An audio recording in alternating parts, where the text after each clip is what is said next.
Pessoal, novamente estamos de volta. Bom dia, boa tarde, boa noite, boa madrugada. TI para negócios. Hoje no Tasca da Esquina temos aqui o nosso convidado, o Edrem Momo, proprietário aqui do restaurante Legítimo Português, uma filial da Matriz em Portugal. Comida fabulosa. Ao meu lado esquerdo temos Flávio Xandó. Ao meu lado direito, Edson Felipe. Olá, pessoal. Vamos falar um pouquinho de redes sociais. Deixamos inclusive a pergunta no spot anterior. E a pergunta do Xandó para o Edrem era o seguinte: como é que você usa as redes sociais? Se você consegue ter alguma métrica, né, identificar o comportamento dos seus clientes daquilo que você posta nas redes sociais? Como é que funciona aí? Então, a gente usa as mais conhecidas e famosas, né, o Facebook, Twitter, e tenta medir por visualização mesmo, né? Por quantidade de comentários, compartilhamentos. Então, assim, a gente faz algumas publicações, né? E fica na expectativa de retorno. Eu já fiz até alguns anúncios, eu testo bastante para ver a capacidade de retorno que dá. É difícil mensurar isso em retorno no restaurante, né? Assim, eu não sei qual cliente que curtiu algum comentário e veio e transformou aquilo numa experiência. É difícil dizer. Até porque não teria uma métrica possível para...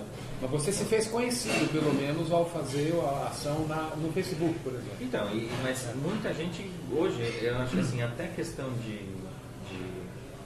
eu sinto assim uma migração, as pessoas não estão mais olhando o site do restaurante.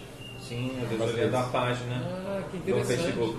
Estão seguindo, entendeu? Porque é muito mais dinâmico. Você consegue atualizar muito mais rápido. E interativo. E interativo, coisa que o site não é. A não ser que eu coloque alguma coisa, fale conosco, e aí o cara manda um e-mail, aí você retribui o e-mail. Então assim, fica lento. E você coloca promoções nas redes sociais? Então, não. Assim, a gente faz alguns avisos que tem alguma coisa acontecendo, mas não é exatamente uma promoção. A gente tem, no caso, alguns jantares harmonizados aqui, e a comunicação que funciona bem via Facebook. Então eu coloco lá o menu, como vai ser harmonizado, o preço, etc. Se a pessoa quiser fazer a reserva. E aí uma série de compartilhamentos. Uma pessoa pega e manda para um amigo, olha, vamos, aí o outro responde. Você começa a ver que aquilo começa a Tomar conta. E é muito interessante, porque assim, uma mídia tem custo zero, né?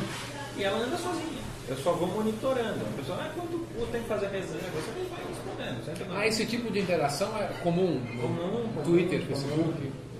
Muito mais Facebook do que qualquer outra coisa. O brasileiro gosta mais do Facebook do que do Twitter. Eu acho que sim. Não, mas aí eu não sei se é gostar, é que a impressão que me dá é que o Twitter é mais para ser consumido. O Facebook ele já nasceu mais para interação. Não sei, eu sinto essa impressão. Dizem que o Twitter é uma mídia social e o Face é uma rede social. Né? Pode ser. O pessoal de marketing faz essa separação. Twitter, por exemplo, no meu Twitter pessoal, eu publico quase nada. Eu retweeto uma coisa ou outra e uso o Twitter para ler informações de pessoas que eu acho que vale a pena acompanhar. Então, uma fonte de informação. Tem o Ricardo Amorim, por exemplo. Que a gente está igual uma rata connection aqui. É o rádio escrito. Ricardo Amorim, gosto Aliás, dele. agradeço ao Ricardo por me seguir. Eu sigo ele. Trouxe semana passada. Obrigado, Ricardo. Então, e ele vem aqui bastante também. E aí meu abraço digital para ele. E aí eu sigo e leio tudo que ele publica. Porque assim, aí eu vou buscar informação ali de quem você tem mais afinidade, ou tem uma linha de pensamento, enfim. Twitter virou uma coisa meio no formato comunicação de massa. É uma fonte geradora e espalhadora. É um broadcast. Um broadcast. Mas na verdade ele tá se tornando o que era a mídia do século XX, que é o que basicamente não agrega muito valor quando você vai mexer, por exemplo, com interatividade e marketing. Né? Você quer que as pessoas deem o seu parecer. É muito mais importante você ter o testemunhal de um cliente do que alguém que você pagou venha dizer que você é legal. Né? É mais importante isso. Que é natural, é espontâneo. Então, mas o que eu queria saber de você, Edrem, se você interliga isso com algum sistema. Você usa um BI, por exemplo, uma Não. ferramenta para a gestão desse conhecimento que você está gerando aí? Não, de mídia social, Mas você conhece, já parou para não, pensar? nem sabia que Mas, existia. olha que interessante nesse tema de redes sociais, é você ter o resultado do que você faz, né? Da interatividade, dos likes, né? Dos compartilhamentos, etc. Eu recebi um post no Twitter, se não me engano, porque na verdade o que eu faço? Eu uso uma ferramenta que congrega Twitter, o Face e o Instagram ao mesmo tempo. O Instagram e o LinkedIn. E o sujeito colocou em dúvida, em xeque, né? Por que na segunda-feira, né, dia 1º, já que houve uma convocação via Facebook da greve geral, a greve geral não aconteceu e tentou entender por que as outras manifestações aconteceram e essa, que daí seria uma mais poderosa e foi apoiada por muitas entidades, não aconteceu. Então, ele colocava alguma coisa assim: será que as redes sociais têm todo esse poder ou estão sendo usadas da forma mais adequada possível? E eu retuitei isso, né? Houve aí uma interatividade, mas não houve uma resposta. Pelo menos eu não vi nada específico, ninguém soube explicar por que é que não aconteceu. Eu arriscaria, tá? Eu arriscaria da seguinte forma.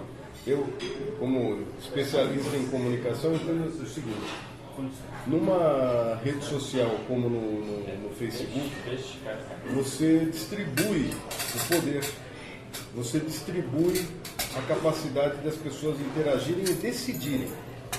Quando você chega a um evento que está sendo organizado, e está sendo organizado especialmente nesse momento por bandeiras e camisetas e interesses, opa, já mudou o perfil. Até o tema, né? O que as pessoas foram fazer nas ruas? Né?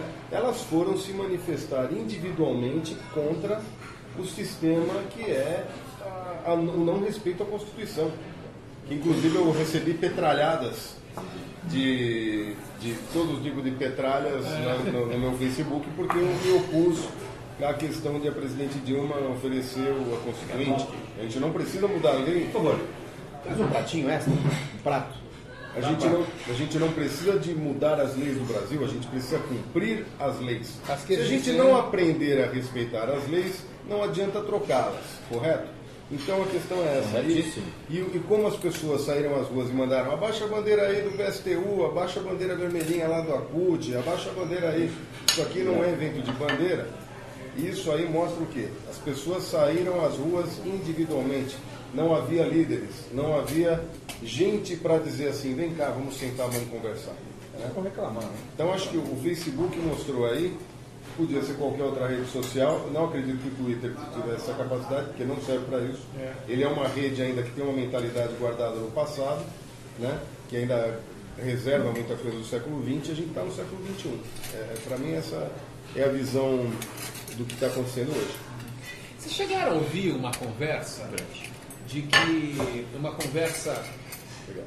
que obviamente rede social é monitorada, a gente sabe, mas eu não sei se foi algum antiterrorismo que diz que as redes sociais iriam ser monitoradas e censuradas para evitar que novas manifestações acontecessem. Houve muitos absurdos, né? Até eu recebi um post de um juiz dizendo que um juiz queria bloquear o Facebook, só que era uma notícia de 2012, do meio de 2012, uma questão eleitoral, que já estava tomando outro culto. Olha, vamos bloquear, porque isso, aquilo, o judiciário e tal. Então tem muito oba-oba, né? Infundado. E infelizmente acaba acontecendo. Agora, ouvi também dizendo do controle da BIM, entre aspas, que não é controle, é um simples monitoramento, qualquer um pode fazer, dizendo: voltamos ao regime militar, a BIM está monitorando. Qualquer agência de inteligência numa situação dessa vai fazer esse monitoramento, que não é invasão, nada disso. É só ver o que está acontecendo, né? Nada além disso. A América não monitorou o meu post e me respondeu? Qualquer um pode. Isso. Qualquer um pode O Nicolás monitorar. falou que ele ficou congelado Tá no bom, Facebook. Tá ótimo. Quem? Ele ficou congelado no Como Facebook, sei lá, por um dia, coisa do gênero, não conseguia publicar nada. Porque tinha escrito alguma coisa errada, assim, tipo. Botou uma foto da Dilma de bigode. Entendeu? Não, mas foi por um motivo desse. Foi isso que causou? Isso, segundo ele. Mas isso Ele acha que foi isso. tem implicações. Tem implicações legais. Legais, Em termos de uso do Facebook, ele está intensificando, e na minha opinião de forma muito adequada, o cumprimento dos termos de uso para deixar, né, um ambiente mais sadio. Então é uma iniciativa louvável. Não pode colocar palavrão. Pode, agredir, pornografia, uma série de coisas. Já as redes do Google são mais abertas, né, entre aspas. Sim. Mas eu acho louvável fica mais limpo, fica mais sério, né, mais organizado. Isso é claro, dentro dos limites legais também. Você não pode cercear. O pessoal fala muito de liberdade de expressão. Aqui no Brasil a liberdade de expressão ela é plena. Porém, se você avançar a liberdade de expressão e partir para a agressão, você vai responder por isso. Eventualmente aí pode até ter o corte daquilo que você postou, não em liberdade de expressão, e sim em agressão. Quer dizer, você não é impedido de se manifestar, mas você é responsável pela sua manifestação. Você paga por isso. Se você exagerar, você vai pagar. Se você não exagerar, se você fizer uma coisa dentro Muito bom. do permitido, do razoável, né? Não teve uma discussão lá do prefeito do Rio que brigou com o cara e não foi ver a mídia social? Mídia social. Que fim teve essa história? Não, foi um negócio- primeiro o prefeito teve uma bate-boca e quase um arranca-rabo mesmo de se estapear Sim, dentro do fisicamente. restaurante. Depois eles foram para a mídia social. Nós vamos na mídia social. E daí o prefeito acabou pedindo desculpas, porque ele realmente lá perdeu, se destemperou. E de certa forma, o que acontece? Ele tem uma imagem pública.